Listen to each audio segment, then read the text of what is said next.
warahmatullahi wabarakatuh. Kembali lagi di podcast Bisa Sehat, bincang santai soal BPJS Kesehatan. Nah, bunda-bunda yang sedang hamil, kali ini tentang ibu hamil nih temanya, yaitu lahiran gampang di FKTP bareng BPJS Kesehatan. Dan kali ini saya sudah ditemani oleh narasumber yang luar biasa, yaitu Mas Anang Akdila. Beliau merupakan staf utilisasi dan pencegahan kecurangan BPJS Kesehatan Kantor Cabang Kudus. Kita sapa dulu ya. Halo Mas Anang. Halo Mbak Intan. Sehat Mas Anang ya? Alhamdulillah sehat. Nah, gimana nih para bumil kalau pengen lahiran dengan BPJS Kesehatan itu sebenarnya bisa nggak sih Pak? Sangat bisa sekali Mbak Intan. Bisa banget ya. Nah, gimana tuh caranya supaya bumil-bumil ini kalau mau periksa pakai BPJS itu nggak bingung? Caranya, peserta tinggal datang ke FKTP tempat peserta terdaftar, cukup dengan menunjukkan KTP ataupun kartu BPJS Kesehatan dengan syarat harus aktif. Oh, tentunya harus aktif ya. Nah, ini kan harus datang ke FKTP terdaftar. FKTP-nya itu apa aja sih, Kak? Jadi untuk FKTP sendiri ada 3 jenis. Yang pertama ada puskesmas, yang kedua ada klinik, dan yang ketiga ada TPMD atau tempat praktik mandiri dokter.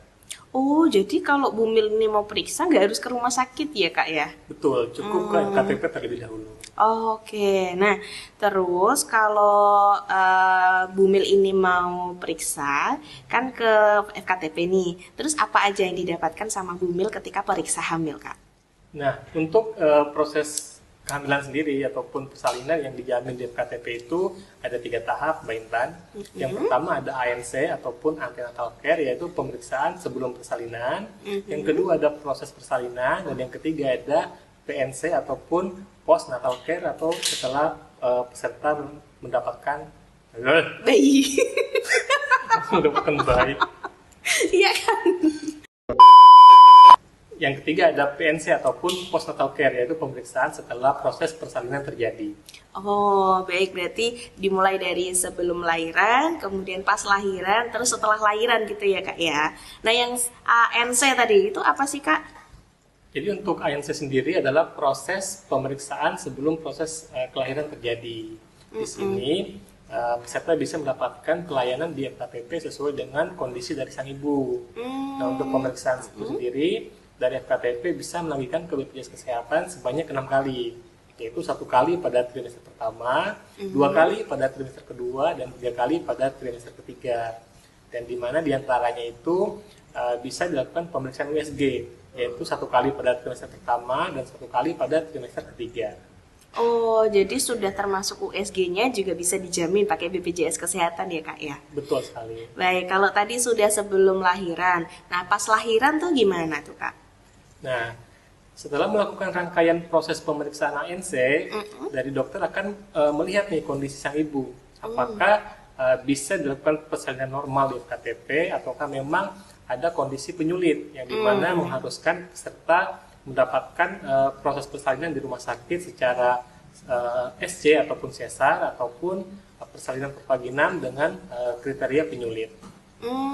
Jadi kalau misalkan si ibu hamilnya ini ketika diperiksa, terus dia ada kendala gitu ya, ada keluhan, terus dia harus sesar, itu tetap bisa dijamin pakai BPJS, Kak?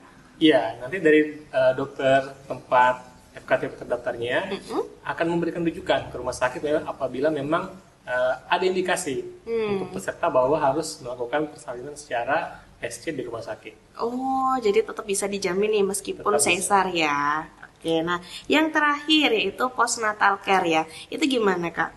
Nah, untuk postnatal care di FKTP, ini peserta akan mendapatkan 4 kali pelayanan setelah proses melahirkan, di mana itu terjadi selama masa nifas. Dan untuk pemeriksaan PNC atau postnatal care di FKTP, nanti peserta akan mendapatkan pelayanan PNC sebanyak 4 kali, yaitu selama masa nifas.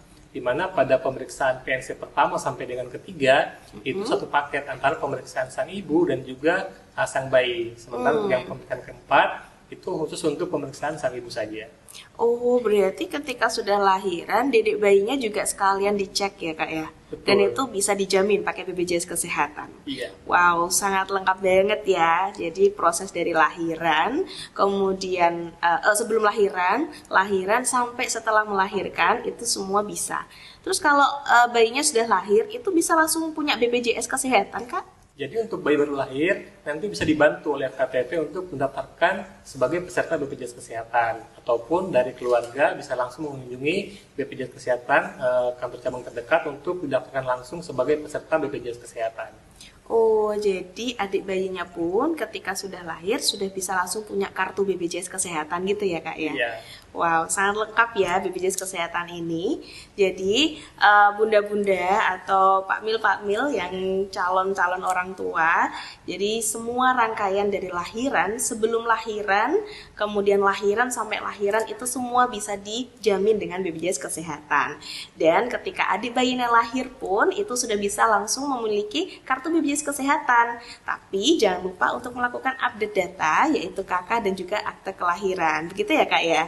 Nah, untuk update data ini pun bisa dilakukan di kantor cabang terdekat atau bisa melalui online di WA Pandawa di 08118 165 165. Atau kalau misalkan masih bingung bisa kasih komentar di bawah, nanti bisa langsung kita balas.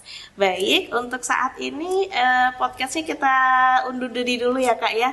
Saya Intan dan Mas Anang pamit dari podcast episode kali ini dan sampai jumpa di podcast episode selanjutnya. Wassalamualaikum warahmatullahi wabarakatuh.